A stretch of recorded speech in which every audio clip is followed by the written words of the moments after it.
বিজয় গীতার চ্যানেলে আপনাকে স্বাগত। শুক্রবার এবং শনিবার আমাদের শনিবার হচ্ছে গুরু পূর্ণিমা তিথি। কি তিথি? গুরু পূর্ণিমা। আপনারা অনেকে গুরু পূর্ণিমা যে তিথি অনেকে হয়তো জানে না এই পূর্ণিমা তিথিটা কি। আমরা একটা আলোচনা করবো আজকে। কিন্তু শনিবার আমাদের তিথিতে গুরু পূর্ণিমা, অর্থাৎ ওই দিন হচ্ছে ভগবান ব্যাসদেবের আবির্ভাব তিথি। ভগবান ব্যাসদেবের আবির্ভাব তিথি কি? গুরু পূর্ণিমা তিথি কি? গুরু পূর্ণিমা তিথি কি? শ্রী গুরুদেব কি? যার গুরু গোবিন্দ কি? তাহলে শাস্ত্রে বলছে এই গুরু পূর্ণিমা তিথি উপলক্ষে যারা কৃষ্ণ মন্দিরে দীক্ষা নিয়েছেন তাদের সকলের কর্তব্য হচ্ছে এই গুরু পূর্ণিমা তিথিতে গুরু পূজা করা। যারা দীক্ষা নিয়েছেন বা নেন নাই প্রত্যেকের একজন গুরুদেব অবশ্য আছে। যারা দীক্ষা নেন তাদের পিতামাতা গুরু, আর যারা দীক্ষা নিয়েছেন তাদের গুরুদেব গুরু। ও কৃষ্ণ মন্ত্র দীক্ষিত ব্যক্তির কর্তব্য কি এই প্রসঙ্গে শাস্ত্রে বলছেন, গুরু ব্রহ্মা গুরু বিষ্ণু গুরুদেব মহেশ্বর গুরুদেব পরম ব্রহ্ম তস্মৈ শ্রী গুরুদেব। আরো পরম একটু কমিয়ে দাও, কমিয়ে দেওয়া যাবে? এখন ঠিক আছে, এখন ঠিক আছে।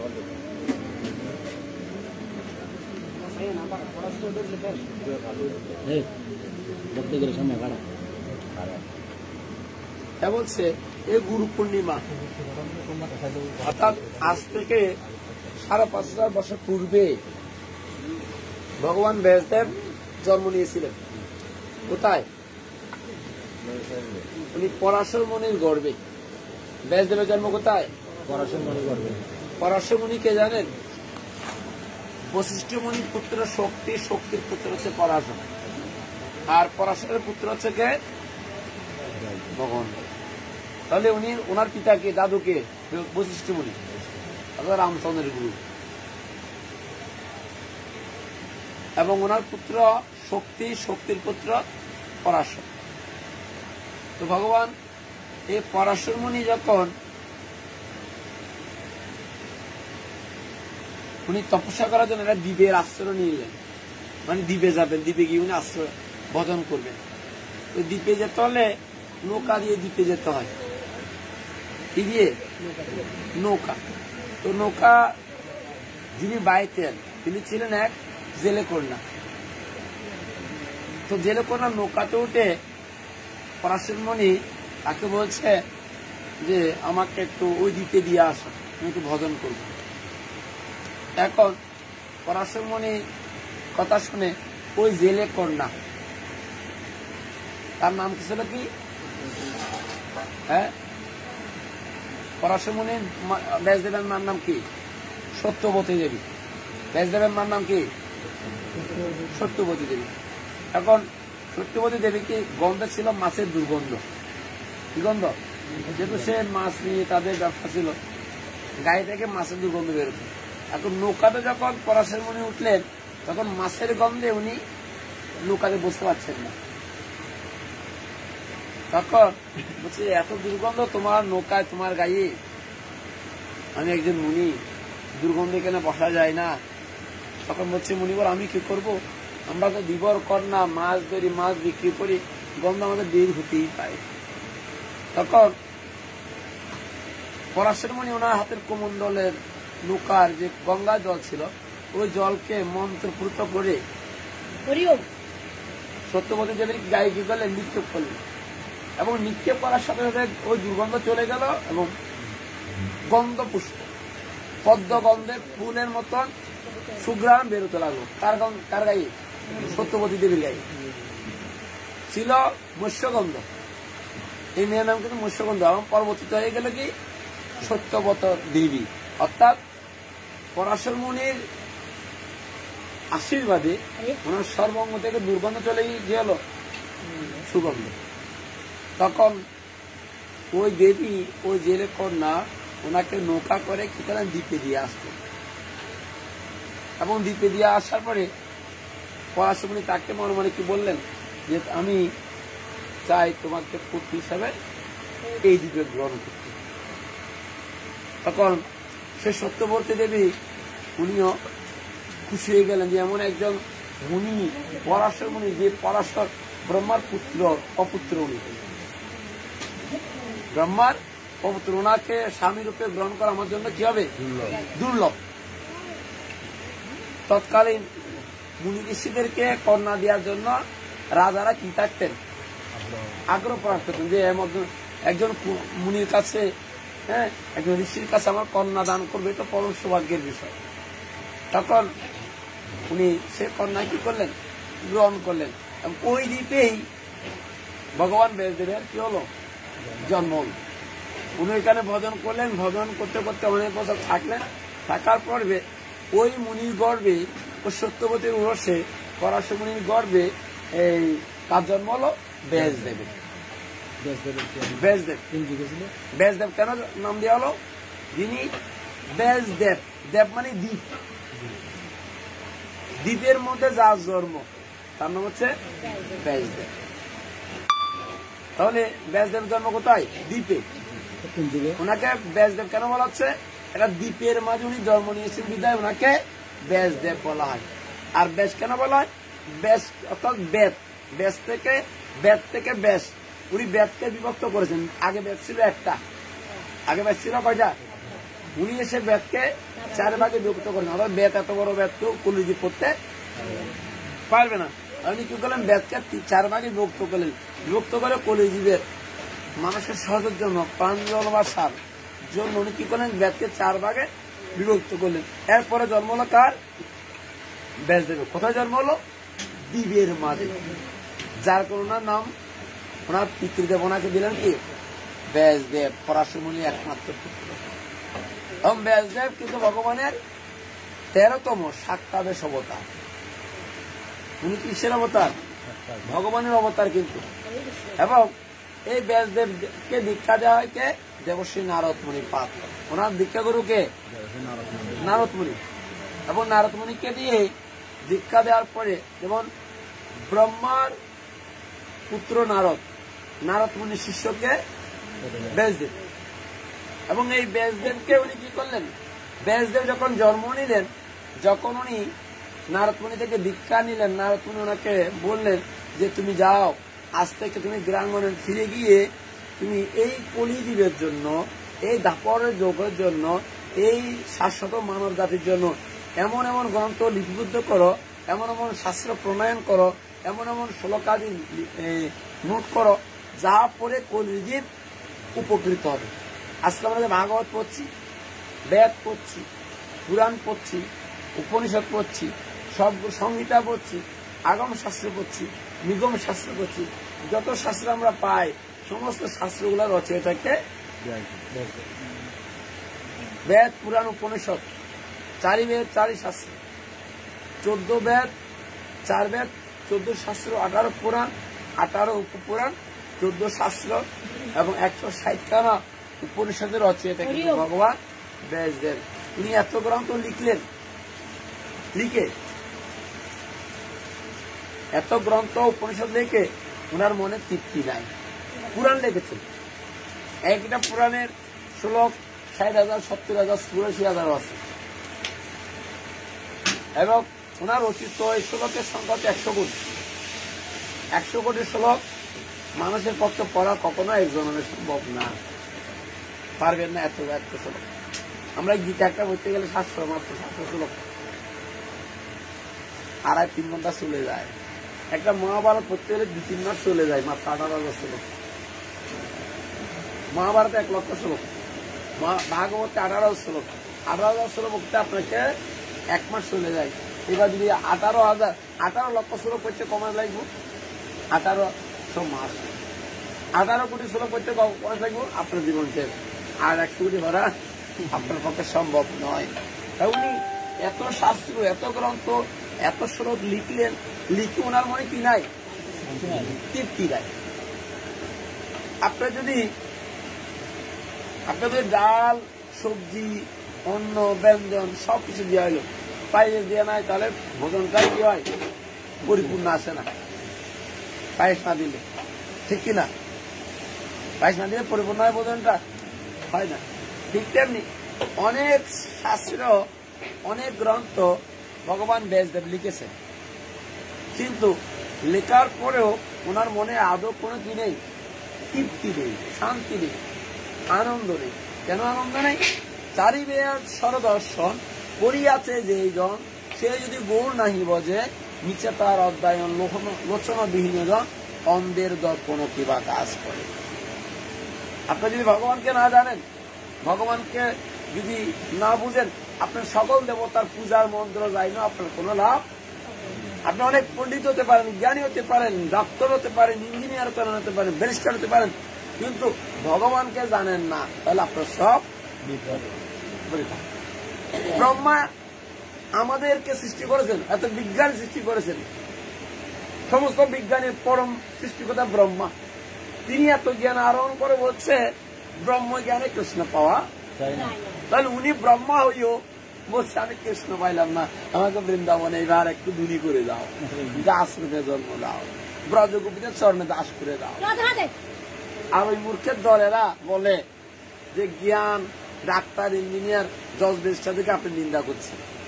আগে কথাটা বলেছিল যে আমরা তাদেরকে নিন্দা করছি না। জ্ঞান তাকে বলা হয় যেই জন কৃষ্ণ বলে সেই বড় শতুর, যেই জন কৃষ্ণ নাই বলে সেই বড় ফতুর। বলে আপনি যত বড় ডিগ্রিধারী হন, যত বড় উচ্চশিক্ষিত হন, যদি আপনার পারমাত্মিক বিদ্যা না থাকে, এই জন্য গীতাতে ভগবান বিদ্যাকে দুভাগে বিভক্ত করেছেন, একটা পরা বিদ্যা, একটা অপরা বিদ্যা, একটা দিব্য বিদ্যা, একটা অদিব্য বিদ্যা।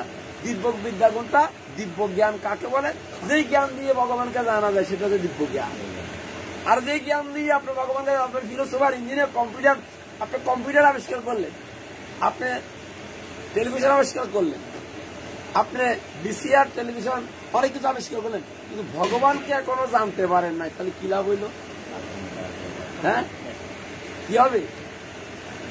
লাভ হবে?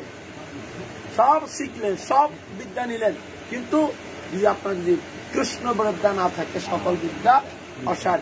এই জন্য রায় রামানন্দকে মহাপ্রভু বলেছিলেন, বৃদ্ধা মধ্যে কোন বিদ্যা হয়ে শ্রেষ্ঠ করো, রায় কয় কৃষ্ণ ভক্ত বিদ্যান বিনে নাহি দেখি আরো। উত্তম বিদ্যা কাকে বলে? বিদ্যানকে যিনি গৌরকে জানেন।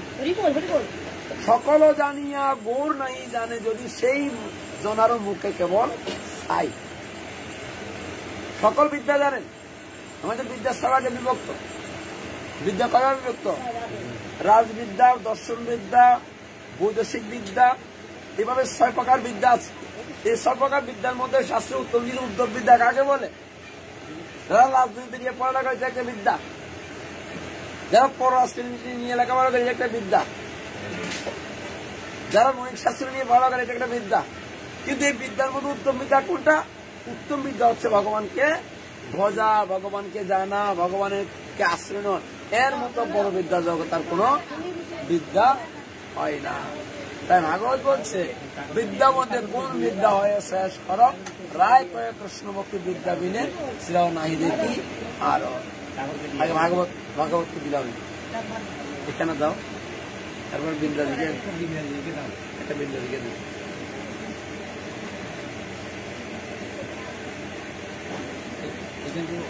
পরে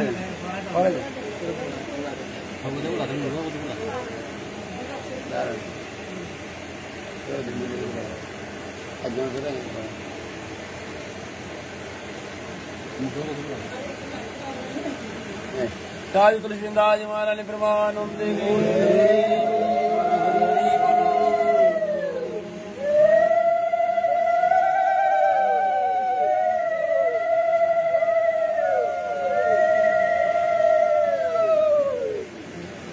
তাহলে আজকে সে বিদ্যার ব্যাখ্যা শাস্ত্রে দিচ্ছেন।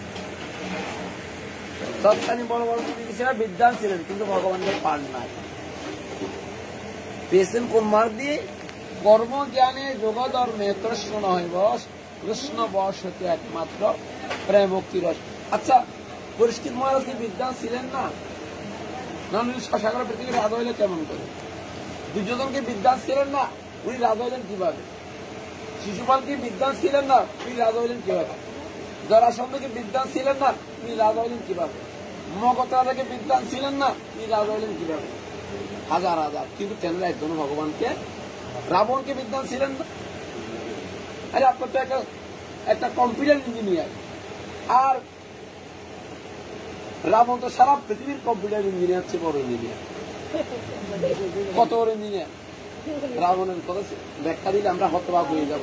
রাবণ কত বড় ইঞ্জিনিয়ার, ভগবানকে নিয়ে আসছেন, যিনি মৃত্যুকে ভগবান থেকে এমন ভাবে চেয়েছেন আমার মৃত্যু যেন কোন জায়গায় লোকের কি বলতে না পারে।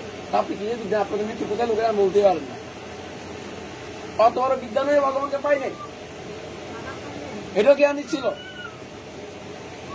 যিনি প্রতিষ্ঠা করেছেন স্বর্গের মূর্তির সাথে সিঁড়ি বাঁধবেন, কিন্তু ভগবান করতে দেন না। তাহলে এনাকেও বিদ্যান বলে। তবে কথা হচ্ছে এই বিদ্যানে যে বিদ্যান দিয়ে তুষ্টকে পাওয়া যায় না, সেই বিদ্যানকে বিদ্যান বলা হয় না। বিদ্যান তাকে বলে যে বিদ্যান দিয়ে ভগবানকে জানা যায়। শিক্ষা তাকে বলে যে শিক্ষা দিয়ে, যে সূক্ষ্ম শিক্ষা দিয়ে ভগবানকে জানা যায়। এটা হচ্ছে এই পরাজ্ঞান আর অপরাজ্ঞান, অর্থাৎ পারমার্থিক জ্ঞান, অপারমার্থিক জ্ঞান। পরাজ্ঞান কোনটা? যে জ্ঞান দিয়ে ভগবানকে জানা যায়, ভগবানকে উপলব্ধি করা যায়, ভগবানের সেবা পূজা করা, সেটা হচ্ছে বিদ্যা। আর সকল বিদ্যা অবিদ্যা, কারণ ওই বিদ্যা দিয়ে আপনি ভগবানকে জানতে পারবেন না। এই জন্য ভাগবত বলছে বৃন্দাবনে ব্রজগোপীরা কোন বিদ্যা দিয়ে ভগবানকে পেল, যে আমরা মুনি ঋষিরা পেলাম না। যাগযজ্ঞ হোমব্রত করে বলছে তাদের বিদ্যা ছিল উত্তম বিদ্যা। তো যাই হোক, আমরা ওদিকে যাচ্ছি না। আমরা শুরু করেছিলাম আগামী শনিবার ভগবান ব্যাসদেবের আবির্ভাব, অর্থাৎ গুরু পূর্ণিমা। তাহলে ব্যাসদেব জন্ম নিলেন কার গর্ভে? পরাশর মুনির এবং সত্যবতী দেবীর গর্ভজাত। এসে জন্ম নেওয়ার পরে ব্যাসদেব কঠোর তপস্যা করে সিদ্ধি লাভ করলেন এবং দেবশ্রী নারদ মুনি থেকে কৃষ্ণ মন্ত্র দীক্ষা নিয়ে নারদ মুনি কৃপায় এবং ভগবানের আদেশে ব্যাসদেবকে নির্দেশ দেওয়া হলো যে তুমি শাস্ত্র লিপিবদ্ধ করো, গ্রন্থ প্রণয়ন করো, শ্লোক প্রণয়ন করো।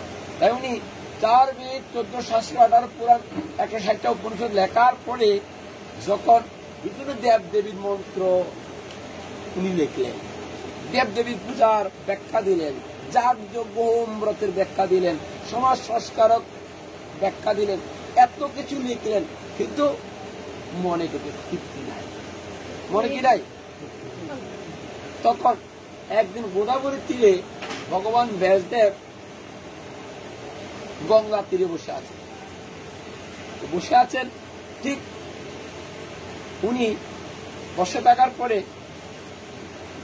ওনার মনে বলছে, আমি এত কিছু লিখেছি, এত শাস্ত্র প্রণয়ন করেছি, আমার মতো জগতে বড় পণ্ডিত আর কেউ না। মনে মনে ভাবছে, কিন্তু আবার ভাবছে এত কিছু লিখছি, কিন্তু মনে আবার তৃপ্তিও নাই। মনে কি নাই? মনে কি নাই? অনেকে খায়, খাওয়ার পরে মনে তৃপ্তি আসে না, যদি খাবারটা কি না হয়, সুস্বাদু না হয়।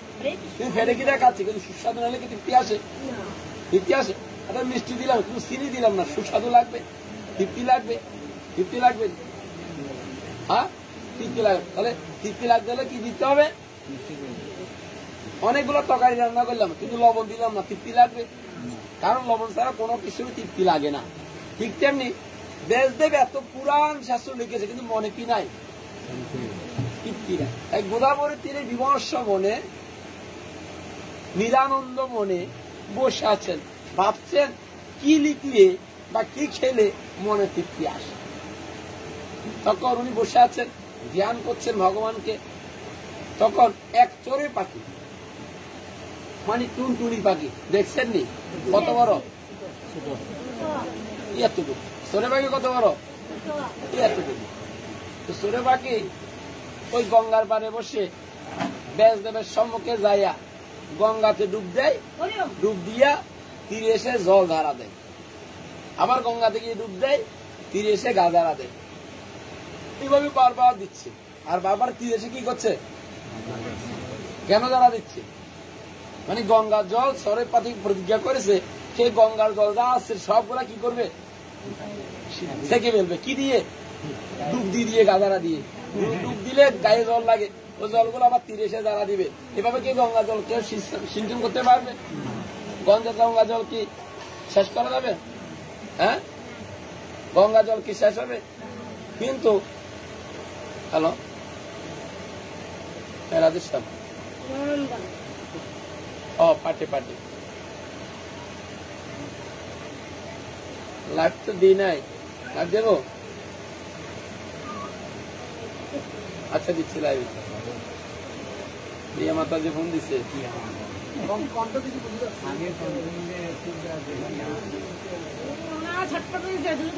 ग्रंथराज श्री भागवतम की, श्रील सुखदेव गोसाई प्रपात की, परिष्कृत महाराज की, आपन अपन गुरु गोविंद की, जय श्री गुरु महाराज की, भगवान वैष्णदेव की, वैश पूर्णिमा तिथि की, वैश पूर्णिमा तिथि उद्यापनकारी गुरु भक्तवृंद की, जय जय गुरु गोविंद की, जय जय पिता माता की, रामत गौर भक्तवृंद की, जय निताय गो शीतनानंदे गौर हरि हरि बोल,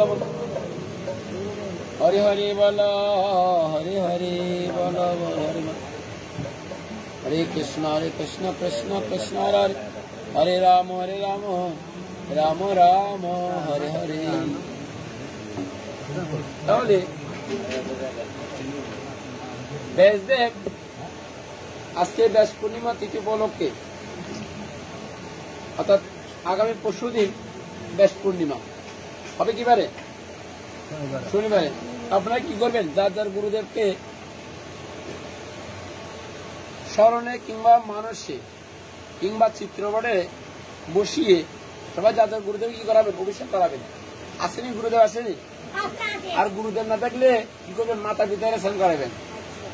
শনিবারে যার যার পিতা মাতাকে কিংবা গুরুদেব থাকলে গুরুদেবকে, আর যদি মাতা পিতা না থাকে গুরুদেব না থাকে তাহলে কি করবেন?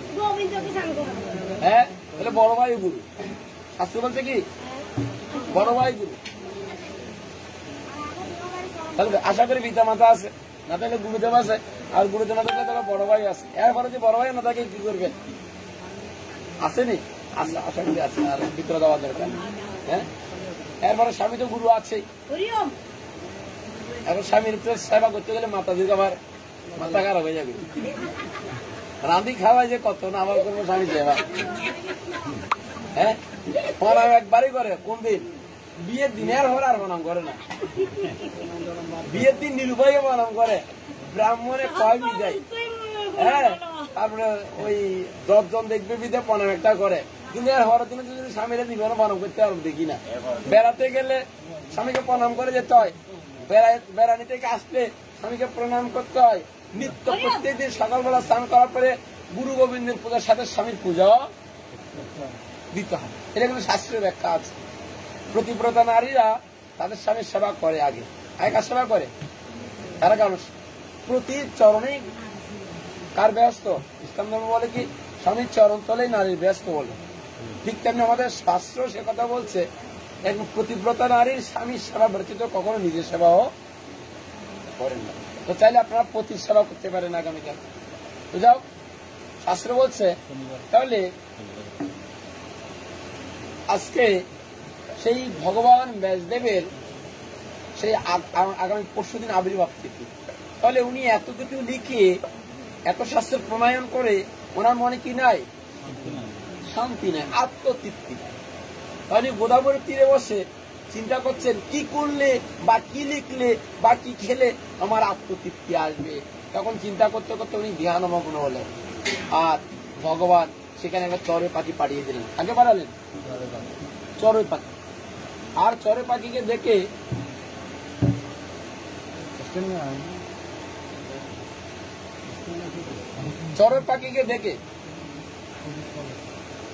ব্যাসদেব ওনার ধ্যান ভগ্ন হলো।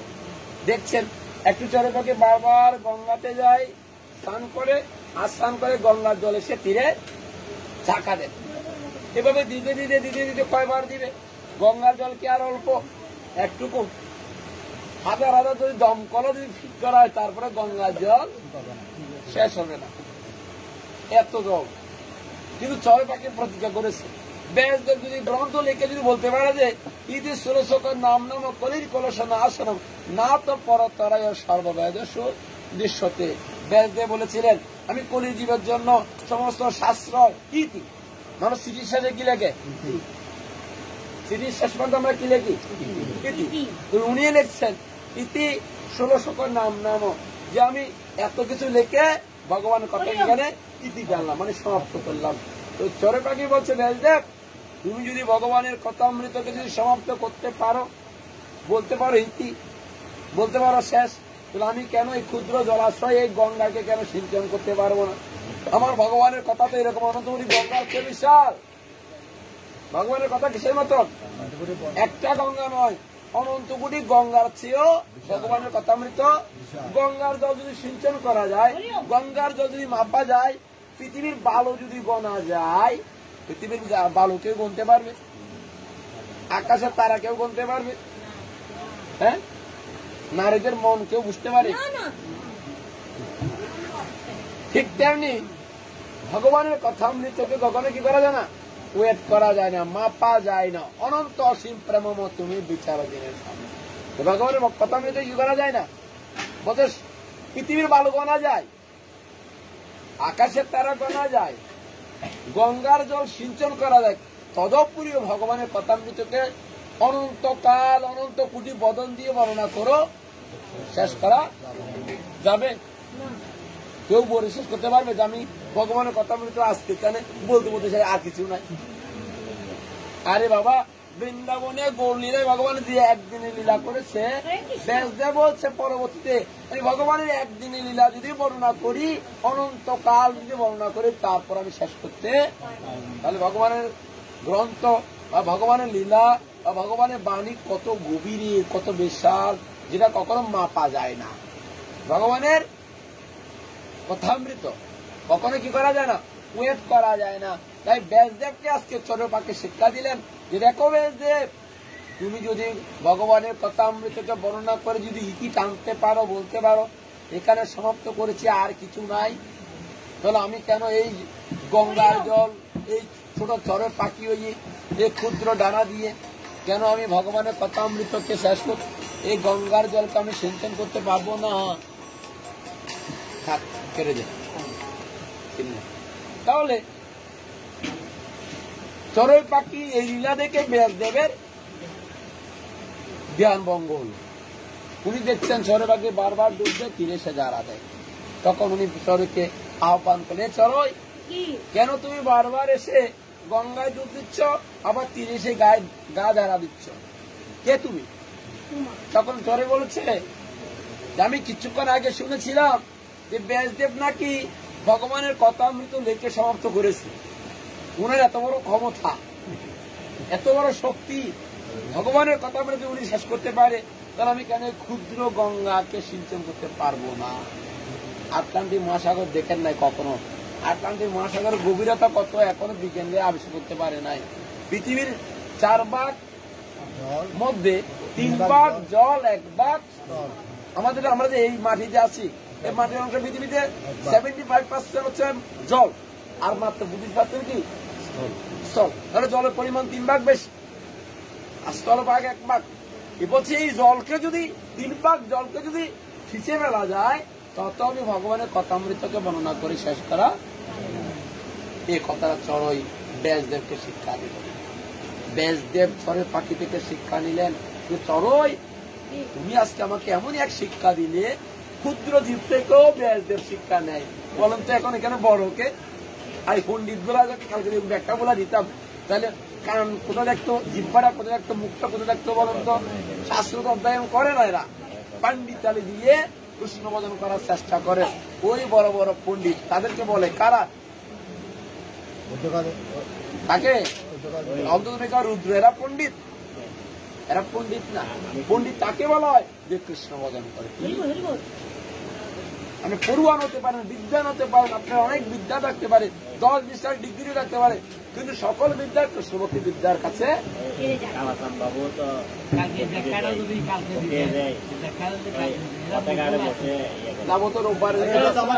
রোববারে পারে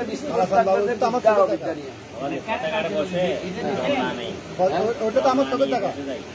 কালাচান বাবু এত বড় গায়ক, এত বড় ভালো গায়ক, আমার চোখের টাকা। আমি যাওয়ার পর তাহলে ব্যাসদেব চড়ুইকে বলছে, ও চড়ুই আজকে তোমার থেকে আমি কি শিখলাম, একটা পাখি থেকে শিক্ষা নিলাম যে ভগবানের কথামৃতকে অনন্তকাল বর্ণনা করে শেষ করা যায় না। স্বরেকে প্রণাম করে বলছে তাহলে আমার কি করার দরকার, আমার আবার গুরুর পদাশ্রয় যেতে হবে। তখন উনি গুরুদেবের কাছে গেলেন, কার কাছে? নারদ মুনির আলোয়ে। নারদ মুনি কি গিয়ে বললেন যে গুরুজি, আমি তো এত কিছু লিখেছি,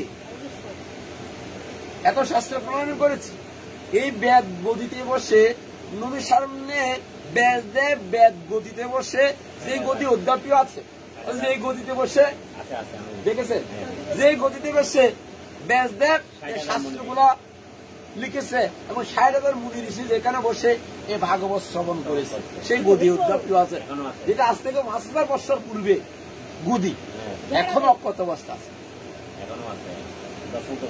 আমরা দেখেছি। তাহলে ওই গদির মহাজন যিনি, অর্থাৎ ভগবান ব্যাসদেব যিনি, তিনি দেবশ্রী নারদ মুনির পাদের আশ্রয় নিয়ে বলছে, তুমি এত কিছু লিখেছো বাবা, সত্য, উত্তম লিখেছো, তাও সত্য, অনেক দেবতার অনেক জ্ঞান, অনেক বিজ্ঞান, অনেক তত্ত্ব, অনেক রস তুমি পরিবেশন করেছো, কিন্তু একটি রস বাকি রয়ে গেছে। সেই রসটা কি? আমাদের 4টা আছে, মুক্তি আছে। কি কি? সেই 4টা মুক্তি হচ্ছে এই ধর্ম, অর্থ, কাম, মোক্ষ। মানুষ জ্ঞান দিয়ে 4টা জিনিস পায়। জ্ঞানী ব্যক্তিরা কি কি পায়? ধর্ম পায়, অর্থ পায়, ধর্ম, অর্থ, কাম।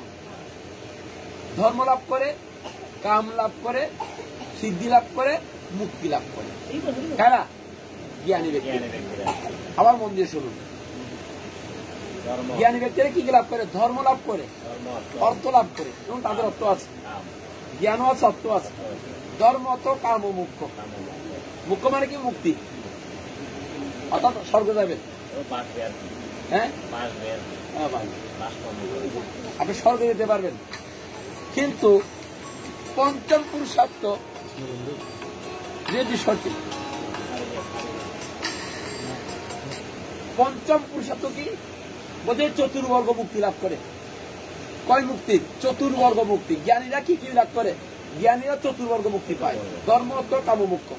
কিন্তু 5ম নম্বর যেটা পঞ্চমুক্তি, সেটা পায় না। সেটাকে বলে কি? প্রেম ভক্তি মুক্তি। এই জন্য মহাপ্রভু বলেছিলেন, চিরকাল নাহিদি প্রেম ভক্তি দান, ভক্তি বিনে জগতে নাহি অবস্থান। আমি চিরকাল সত্য দাপর যুগে আমি প্রেম মুক্তি দিই নাই, কিন্তু কলিতে দিয়েছি।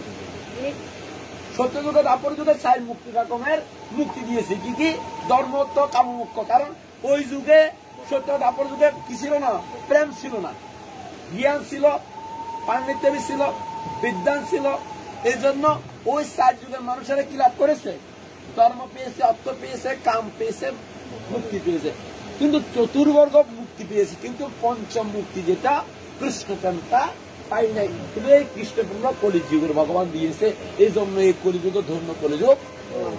তাহলে এই পঞ্চমুক্তিরা ব্যাসদেব কি করেছিলেন? বলতে সব কিছু দিয়েছিলাম, সব কলিযুগকে দিলাম, কিন্তু একটা জিনিস দিই নাই, সেটা আপনি আমাকে দেন। কোন জিনিসটা আমার অপূর্ণ রয়ে গেছে, যাহার কারণে আমার এত লিখনের পরও আমার তৃপ্তি আসে না। পঞ্চম ব্যাখ্যা আসলেন ব্যাসদেবকে, ওনার শ্রী গুরুদেব ব্যাখ্যা দিলেন, তুমি সেটাই লিখো যেটা লিখলে চতুর্বর্গ মুক্তিও তোমার কাছে তুচ্ছ বলে মনে হবে। তো সেটা কি? সেটা হচ্ছে কি? কৃষ্ণ ভক্তির প্রেমের কথা, ভগবানের কথা। শুধুমাত্র কার কথা?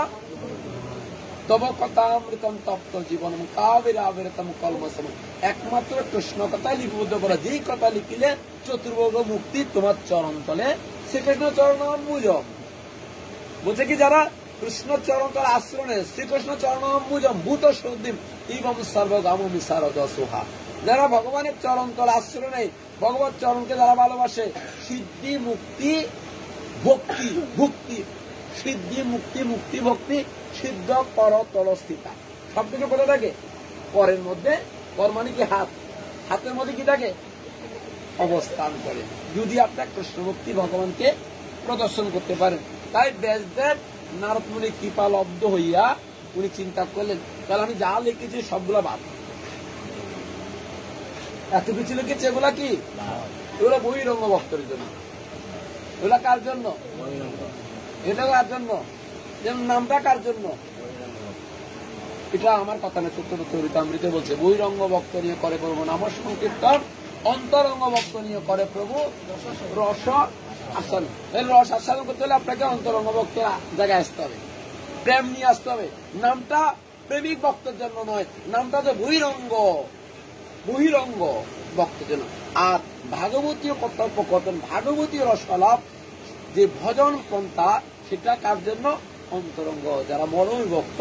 এই জন্য মহাপ্রভু গম্ভীর লীলায় 3.5 গঞ্জেরকে ঢুকাইছেন, ওই জ্ঞানীদেরকে ঢুকতে, পড়ুয়াদেরকে ঢুকতে, বিদ্বানদেরকে ঢুকতে দেন নাই। কেমন বিদ্বান? বিদ্বান কাকে বলে? এটাকে বিদ্বান বলে যারা কৃষ্ণ তত্ত্ব জানে না, কৃষ্ণের চরণ তার আশ্রয় নিতে পারে না, শাস্ত্রে তাকে বিদ্বান বলে না।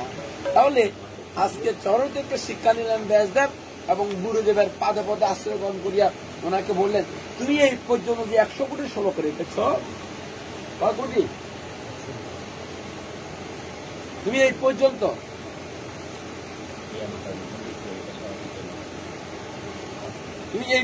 যে 100 কোটি শ্লোক লিখেছ, ওই 100 কোটি শ্লোককে মন্থন করে, মথিত করে, চিবিয়ে নির্যাস রাষ্ট্রকে বের করে নিগম কল্পতর বিগলিতম বলম ইয়সকম সংযুতম প্রিবন্তী রসমলায়া সং। বলছে কি, সেই নিগম সমস্ত শাস্ত্রকে একটা বৃক্ষের সাথে তুলনা করছে। কি বৃক্ষ? নিগম বৃক্ষ, মানে কল্প বৃক্ষ। আমাদের বৌদ্ধিক শাস্ত্রটা কি? আচ্ছা, আম গাছ স্বাদ না আম গাছের ফল? কোনটা স্বাদ? আমের ফল, আমের নির্যাস কি? ফল। খেজুর গাছের নির্যাস কি? রস। এখন আপনারা যদি বলা হয়, বামন বাবাজি আপনি খেজুর গাছের চিবাই খান, তুমি রস পাবো? পাবনি রস। আমাকে যদি বলা হয় আপনি আম গাছের চিবাই খান, রস পাবো? রসে আমার মুখটা কি হবে? বিকৃত হয়ে যাবে। ঠিক তেমনি জ্ঞানী ব্যক্তিরা ওই আম গাছের সুস্থে চায়, মনে করে আম গাছের মধ্যে রস আছে, কিন্তু না, ওই আম গাছের রস নাই। ওই আম গাছের মধ্যে যে ফলটা পতিত হয়, যে ফলটা ধারণ করে, সেই ফলটার মধ্যে কি আছে? তাই বেদ, ভাগবত, গীতা, পুরাণ, সমস্ত বৈদিক শাস্ত্র হচ্ছে একটা আম বৃক্ষ। কি বৃক্ষ? আম বৃক্ষ। ওই আম বৃক্ষের মধ্যে ফল ধরেছে কি? ওই ফল ধরেছে কি? সমস্ত বেদের, সমস্ত পুরাণ একটা বৃক্ষ। ওই বৃক্ষের বিগলিত ফল কি? ভাগবত। যেমন আমটা হচ্ছে গাছের ফল, খেলে সুস্বাদু, তৃপ্তি লাগে। আর সমস্ত বৈদিক শাস্ত্রকে মন্থন করে ফল বেরিয়েছে কি? এই জন্য বলতে নিগম কল্পতরু বিগলিত, তার গলিত বল। ভাগবতটা কি? সমস্ত শাস্ত্রের বিগলিত বল, যেটা ভগবান ব্যাসমুনি এই গুরু পূর্ণিমা তিথি উপলক্ষে কি করেছেন? এই ভাগবতকে আমাদের সম্মুখে দান করেছেন। কলির কলুষিত পতিত পামর জীবকে এই অমৃত সুধা দান করে আজকে ব্যাসদেব কি করলেন? আজকে আমাদেরকে উদ্ধার করলেন। তাই ব্যাসদেব এই ভাগবত লিপিবদ্ধ করে ক্ষান্ত হন নাই। এই ভাগবতকে লিপিবদ্ধ করে উনি এই ভাগবতের জ্ঞান কলির লেলিত পেলিত পতিত জীবদেরকে দান করলেন। যেমন গীতা কি? গীতা তো উপনিষদের সার, কিন্তু ভাগবত বেদ পুরাণ সবকিছুর সার না। গীতা শুধু একটা শাস্ত্রের সার, সেটা হচ্ছে কি? সর্ব উপনিষদ গাবদুগ্ধা। উপনিষদের সাথে সার হচ্ছে গীতা, আর ভাগবত সমস্ত বেদ পুরাণ সমস্ত কিছু শাস্ত্রের মথিত ফল হচ্ছে ভাগবত। এই জন্য ভাগবতকে গ্রন্থরাজ শ্রীমদ ভাগবতম বলা হয়, গ্রন্থের রাজা। ভাগবত কিসের রাজা? যেমন নরেন্দ্র মোদী আর আমেরিকার প্রেসিডেন্ট। আমেরিকার প্রেসিডেন্ট কিসের রাজা? সমস্ত পৃথিবীর এখন নাক গলায়, মানে সমস্ত পৃথিবীর রাজা। ঠিক তেমনি ব্যাসদেব হচ্ছে সেই গ্রন্থ লিখেছেন যে গ্রন্থ সমস্ত পৃথিবীর গ্রন্থের রাজা। তাই চড়ুই পাখি থেকে শিক্ষা নিলেন কোন মার্গে গিয়ে ভজন করতে হয়, কোন মার্গে গিয়ে ভগবানকে জানতে হয়। মার্গ কোনটা? মার্গ হচ্ছে কৃষ্ণ ভজন। এই জন্য ভগবান গীতাতে কর্ম শতক, জ্ঞান শতক, ভক্তি শতক, 3টা শতকের মধ্যে ভক্তি শতককে সর্বোচ্চ স্থান দিলেন। জ্ঞান মার্গে দিয়ে ভগবানকে জানা যায়, কিন্তু পাওয়া যায় না। জানা এক কথা, পাওয়া জানা এক কথা, পাওয়া এক কথা নয়। আপনি ভগবানকে জানেন, তারা তো ভগবানকে পাবেন না। জানা একটা বিষয়, পাওয়া আরেকটা বিষয়। তাই ভগবান গীতাতে বলেছেন, মনুষ্য সহস্র কচি তত যে সিদ্ধ হয়ে, সহস্র সহস্র মানুষের মধ্যে মাত্র গুটি 2-1 ব্যক্তি আমাকে জানে। এই জানা সহস্র গুটি 1000 ব্যক্তির মধ্যে 2 জন ব্যক্তি আমাকে লাভ করতে পারে। তাহলে 1000-এ 2 জন জানে। আবার ওই 2 জানার মধ্যে, তার মানে কি 2000 বৈষ্ণবের মধ্যে, 2000 সাধুর মধ্যে পাইবে কয়জন? একজন। তাহলে বুঝে পুরা সবটা কেন 2000 বৈষ্ণব নাই? মনুষ্য সহস্র মানুষের মধ্যে 2 জন আমাকে জানে। আবার ওই জানার পরায়ণ ব্যক্তির মধ্যে কারা জানে? সাধুরা তো জানে। সাধুদের মধ্যে সবাই পাবে না, ওই 2000 সাধুর মধ্যে মাত্র পাবে যে 1 জন কি 2 জন। তাহলে ভগবানকে জানা বা পাওয়া কত দুর্লভ বা কত কঠিন বিষয় জানতে পারেন। তাহলে সেটাই ব্যাসদেব গীতাতেও ব্যাখ্যা দিয়েছেন। তাই শুধু সজ্জনের মন্ডলী, আসুন আজকে ভগবান ব্যাসদেব কত করুণা করে, কৃপাসক্ত হৃদয়ে উনি লীলিতে প্রেমিত পতিত জীবকে উদ্ধার করার জন্য আজকে আমাদের কি করলেন? এই ভাগবতে জ্ঞান দান করলেন। তাই শুধু সজ্জনের মন্ডলী, তাই আগামী শনিবার কি পূর্ণিমা, অর্থাৎ গুরু পূর্ণিমা কাকে বলে? অর্থাৎ ব্যাসদেবের আবির্ভাব মনে থাকবে। ওই দিন কি করবেন? সবাই প্রসাদ খাবেন। ওই দিন কি করবেন? মাছ মাংস খাওয়া যাবে? গুরু পূর্ণিমা থেকে কেউ মাছ মাংস খেতে পারে? খাবেন কেউ? সবাই প্রসাদ খাবেন কিনা আপনাদের? তো শনিবারে সময় খাওয়া, তুমি নিত্য প্রসাদ বুঝি। বাহ, সুমু মাতা যে আমাদের নিত্য প্রসাদ বুঝি। সুমু মাতা যেন একবার হরি দেনি। জয়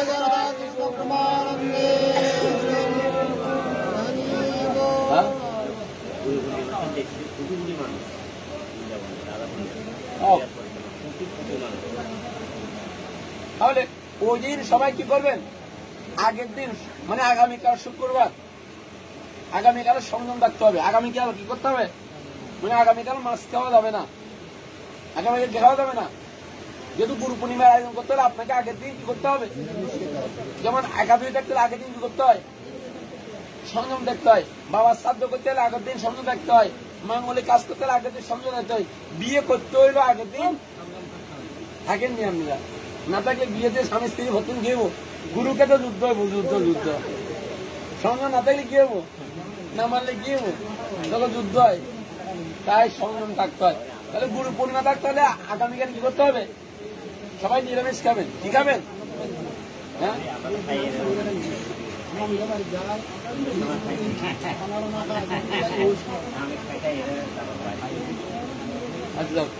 তাহলে আগামীকালও আপনারা নিরামিষ খাবেন এবং আগামী শনিবারে দুপুর 12টা 1 মিনিট পর্যন্ত উপবাস থাকতে হয়। কয় মিনিট পর্যন্ত? 12টা 1 মিনিট আগে খাওয়া যাবে না। বুঝা গেল না? দুপুর শনিবারে দুপুর 12টা 1 মিনিট পর্যন্ত যারা দীক্ষা নিয়েছেন বা যারা দীক্ষা নেন নাই প্রত্যেককে গুরু পূর্ণিমা পালন করতে। কারণ মাতা পিতা আছে, যদি পালন না করেন তাহলে মাতা পিতার মঙ্গল হবে না। পালন না করলে গুরুদেবের মঙ্গল হবে না। গুরুর শ্রেষ্ঠ কামনায় এই দেখুন গুরু মহারাজ কষ্ট পাচ্ছে, জগত মহারাজ কত কষ্ট পাচ্ছে, আমরা কত কষ্ট পাচ্ছি, আমাদের গুরুদেবরা কত কষ্ট পাচ্ছে। কেন পাচ্ছে? আমরা যদি ভুল পথে চলি, গুরু পথ আসলে গ্রহণ না করি, তাহলে গুরুদেব কি পায়? শিষ্যের কারণে গুরুরা ওই যে বলে না যে আমি তোমাকে শিষ্য করেছি বাবা, আজকে থেকে তোমার দায় দায়িত্ব আমার। দায় দায়িত্ব নিলে কি করতে হয়? ওই শিষ্য পাপ চলে যায়, কার কাছে চলে যায়? সন্তান পাপ করলে যায় গুরুদেবের কাছে চলে যায়। এই জন্য শিষ্যদেরকে অনুরোধ করতে হয়, বাক্য দিয়ে আবদ্ধ করা যায়, তোমরা পাপ করো না। তাহলে তোমাদের পাপগুলো করলে আমরা এই আজকে থেকে মহারাজজিরা কত কষ্ট পাচ্ছেন, কেন? তিনি পাঠে এটা বলেছেন যে আমার শিষ্যরা তো পাপ করছে, যার কারণে আজকে আমি দীর্ঘদিন যাবৎ অসুস্থ আছি। এটা কিন্তু মিথ্যা কথা নয়, এটা সত্য কথা। বুঝাও? তাহলে গুরু পূর্ণিমা তিথির দিন আপনারা দুপুর 12টা পর্যন্ত কি রাখবেন? হ্যাঁ, দুপুর 12টা পর্যন্ত, সকাল থেকে দুপুর 12টা পর্যন্ত কিছু খাওয়া যাবে না। কষ্ট করনি 12টা দিন রাখা যাবে না গুরুদেবের জন্য। গুরুদেব যদি আমার সমস্ত পাপের দায়িত্ব নিতে পারে, গুরুদেব যদি আমার উদ্ধারের দায়িত্ব নিতে পারে, গুরুদেব যদি আমাকে রক্ষা করার দায়িত্ব নিতে পারে, তাহলে আমি গুরুদেবের জন্য ওই 6টি ঘন্টা উপবাস থাকতে পারবো না? কষ্ট হইব নি? কারো কষ্ট হইব? টাকা পাবে তো?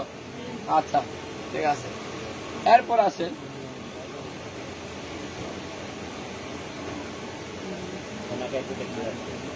আগে ও যে প্রসাদ পায় তাকে দেখতে চান না? এই সুমা মাতাজি, এই মন্দিরের পূজারী, উনি একসময় পাগল ছিল। আমার সুমা মাতাজি একসময় ব্রেনের সমস্যা ছিল। এই মেয়েটা এই মন্দিরের সেবা করে আজকে সে সুস্থ, সে এখন ভগবানের ভজন করতেছে। একসময় আমি দেখেছি সে রাস্তা রাস্তায় গড়িয়ে গড়িয়ে কাঁদতো, মাটিতে পড়ে থাকতো। আজকে সে মেয়ে এই এলাকার মধ্যে এই মন্দিরের সেবা করে আজকে সে পরিপূর্ণ সুস্থ। এটা জগন্নাথ দেবের রাধা গোবিন্দ পার কৃপা বলতে পারে।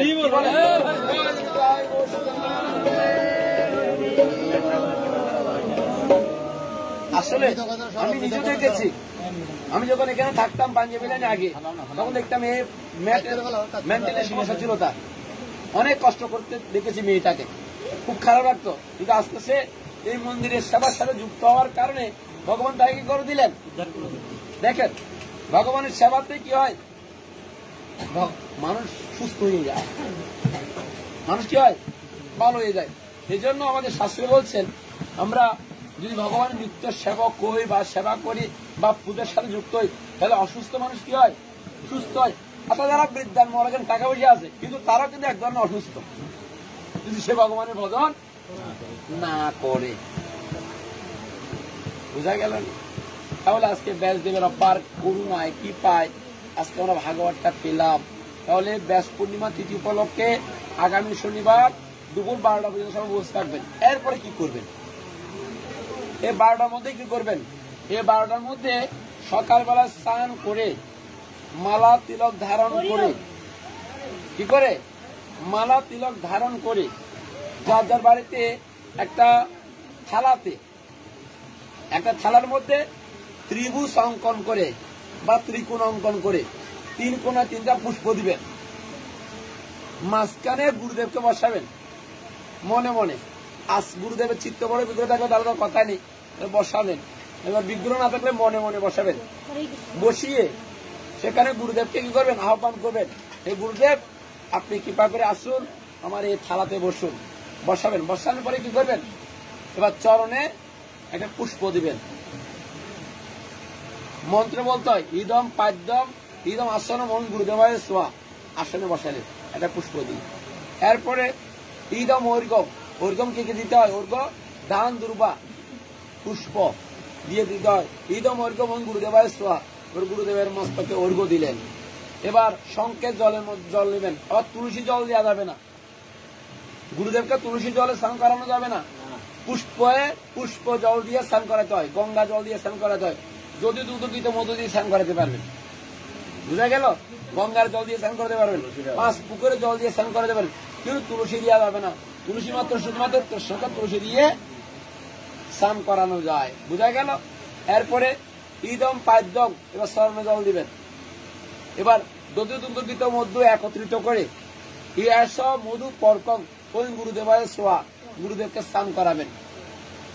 হ্যাঁ, এরপরে একটা ডাপে জল দিয়ে ইদম নারিকল উদকম, কি বলতে হবে, ইদম নারিকল উদকম ওই গুরুদেবের সোয়া। এবার নারিকেলের ডাপে জল দিয়ে গুরুদেবকে স্নান করাবেন। আবার দেখেন বেশি করাই না, এখন করোনা চলে, বেশিটা করলে গুরুদেব ঠান্ডা লেগে দিতে পারে।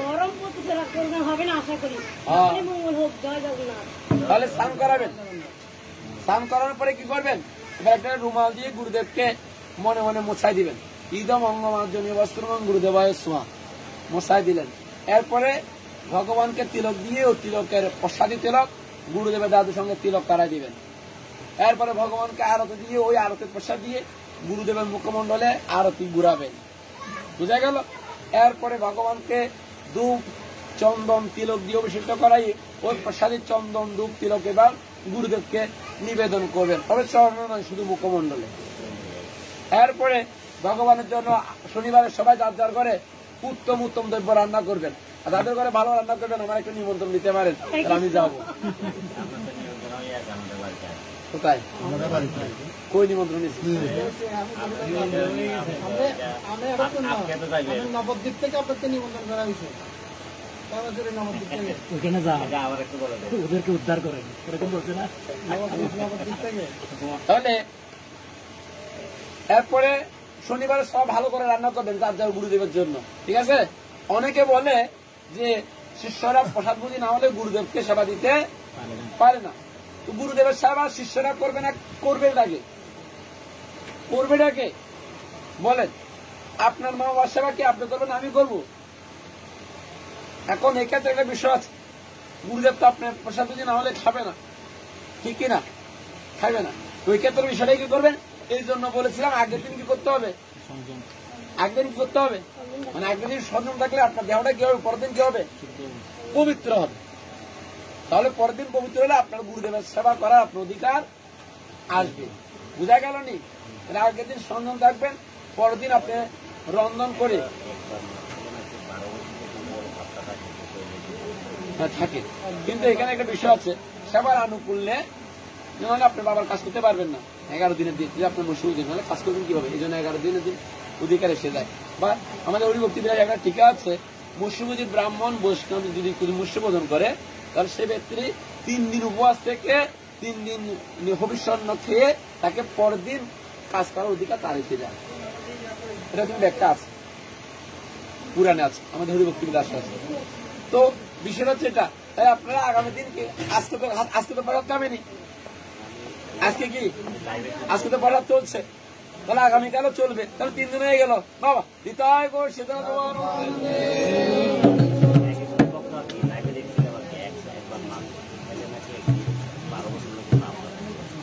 আচ্ছা, এটাও আছে। যদি এটাকে আবার বেশ মানে কনসিডার করে ও 3 দিনে নিয়ে আসছে, হ্যাঁ, তাহলে শুধু সজ্জনমন্ডলী। তাহলে বিষয়টা হচ্ছে কোনটা? বিষয়টা হচ্ছে এটা যে আপনারা, আমরা যারা গৃহমেধী বা জীব বা আমরা গৃহস্থ ভক্ত যারা, তাহলে আমরা কি করব?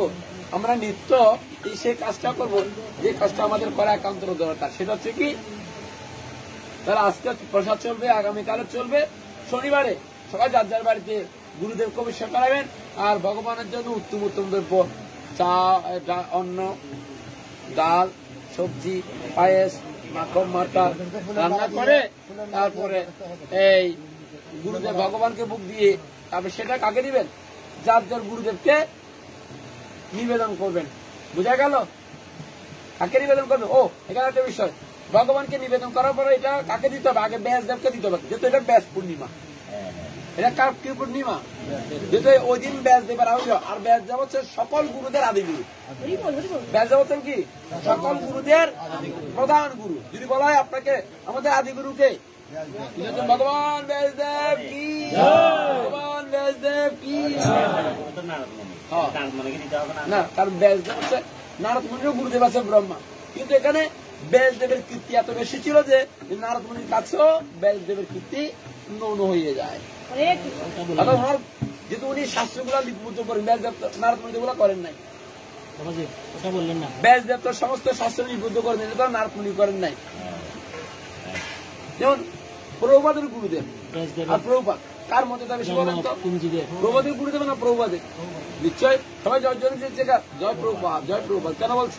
যার যে যদিও বা পরম্পরা ক্রমে ভক্তি সিদ্ধ সরস্বতী পাতি উচ্চ মারে, কিন্তু গুরু বিচারে এখানে ব্যাসদেবের গুণ।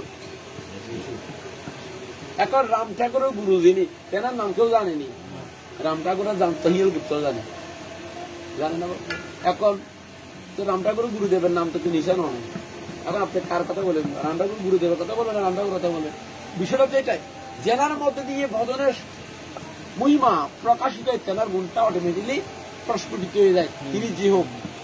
বুঝা গেল? এই ক্ষেত্রে ব্যাসদেবের মহিমাটা একাধিক বেশি ওনার নারদ মুনির থেকেও। ব্যাসদেবের জন্ম কোন যুগে এটা বললেন? ব্যাসদেবের জন্ম তো আমরা আলোচনা করেছিলাম আপনাদের বাড়িতেও। ব্যাসদেবের আলোচনা করলাম না? এখন জন্ম কোন যুগে? দাপর যুগে। দাপর যুগে, হ্যাঁ, ব্যাসদেবের জন্মটা হচ্ছে দাপর যুগের প্রারম্ভে, অর্থাৎ ব্যাসদেব জন্ম নেওয়ার পর তো দাপর যুগ, তখন দাপর যুগ চলছে না। কলি শুনা কলির শেষ প্রান্তে, কলির শেষ প্রান্তে ব্যাসদেবের জন্ম। কারণ না না শেষ প্রান্ত হলে কিভাবে হবে? দলিল শেষ বার তারপরে দাপর নীলা কিভাবে ইয়া করলেন? শুরুতে শেষ প্রান্ত হলে কিভাবে? তারপরে শেষ প্রান্তে অর্থাৎ অষ্টবিংশতির শেষ প্রান্তেই ভগবান এসেছিলেন। শ্রীকৃষ্ণ তখন লীলার কে আগে ছিল? তখন কে ছিল? ওনাদের মধ্যে শ্রীকৃষ্ণ লীলার আগে না পরে? আগে আগে। আর ব্যাসদেব তো আগে জন্ম নিয়েছে। ব্যাসদেব আগে জন্মেছেন এই কারণে আমি বলি, কারণ ব্যাসদেবের আশীর্বাদ পুত্র হচ্ছে কে? ধৃতরাষ্ট্র, পাণ্ডু। পাণ্ডু ধৃতরাষ্ট্র তো অর্জুনের পিতা। তো অর্জুন আর কৃষ্ণ তো একই সত্যবতীকে ওদিকে মুনির, তার মানে বুঝাচ্ছে মুনির স্ত্রী ছিলেন। আবার কৃষ্ণ জন্মের কিছুকাল পূর্বে ব্যাসদেব এসেছে। সত্যবতী ছিল যে মুনির মা, কার মুনি? ব্যাসদেবের মা। আবার উনি বিবাহ করছেন যে ইয়ার এই ধৃতরাষ্ট্রের এই দেবব্রতের বাবাকে, শান্তনু রাজাকে। তো এটা কিভাবে হলো? শান্তনু রাজাকে বিবাহ করলো না সত্যবতী মুষ্যকন্যা? হ্যালো, হ্যাঁ বলেন। শনিবারে কোথায়? আমার তো বাটির নৌকগুলো বেঁধে রাখতেছে, আমি কি করতাম? এদেরকে আমি বলছি আজকে বিকালে আমি এই সিওল বাজাবো। আমি সেখানে 7 দিনের প্রোগ্রাম নিয়েছি। আমিও রাজি, তোমার বাবাজি রাজি, আমরা সেখানে যাবো। এখন এখানে ব্যবহার করতেছে সঞ্জয়, বলাই, উত্তম বাবাজি, কেশব বাবাজি, লিটু বাবাজি, এরা ব্যবহার করতেছে। এরা বলতেছে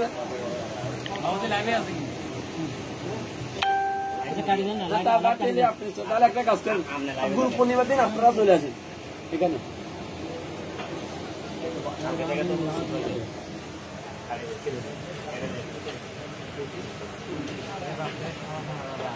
না না স্যার, আপনারা আসেন পাঠিয়ে দিচ্ছি।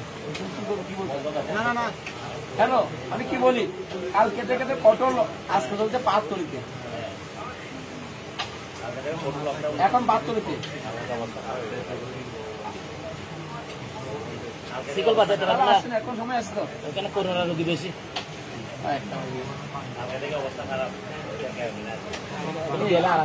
বলি কি, কাল কেটে কেটে গাড়ি চলবে না, অটো লকডাউন, কোনো গাড়ি চলবে না, এই জন্য আর বাইরে গেলে আড়গিরা ভাঙিলে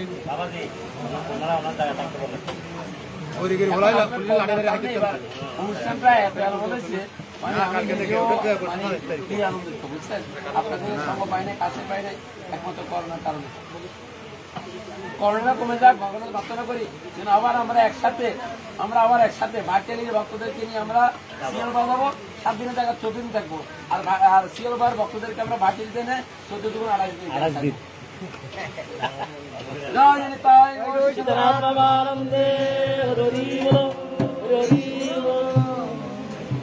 তবে ভাটিয়ালিতে খুব আনন্দ করছি, কিন্তু আসলে আপনার আনন্দের সীমা ছিল না, এত আনন্দ করছি যেখানে গতকালকে আমরা ফিনিশিং আলোচনায় বিষয়বস্তু ছিল, প্রত্যেককে এক মুহূর্তে আলোচনা করার সুযোগ দিচ্ছি ভাটিয়ালিতে। কালকে প্রত্যেকে বলছে আমাদের 50 বছরই বাড়িতে আনন্দ হয় না, সব বাবা মাকে করে দিয়ে গেছে। এই কথাটা সবাই স্বীকার করছে। ওদের গত 50 বছর আমরা এই আনন্দ আমাদের বাড়িতে করে সেই যেটা আমি পেয়েছি, আমার কাছে এত আনন্দ লাগছে যেটা আমি কথাটা শুনে যে তারা আমাকে নিয়ে এত আনন্দ পাইছে, আমি আনন্দ করেছি, বলার অপেক্ষা রাখে না। এটা আপনাদের মতো সাধুগুরু বৈষ্ণবের আশীর্বাদ যে বাবা আবার সেখানে অনেকে মালা দিয়েছি, জব ধরাইছি, তিলক ধরাইছি, তারপরে নামও নিয়েছি। অনেক তো লসান না ভাই লসান রাধে রাধে। আমাদের না কথা না কুসংস্কার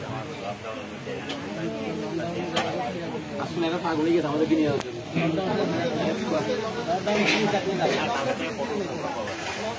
কবে থেকে? কালকে থেকে আমি যাবো, কি হবে তাই?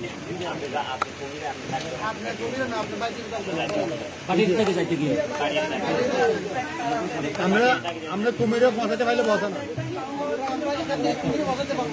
আমরা বসাতে পারবো না। বাড়িতে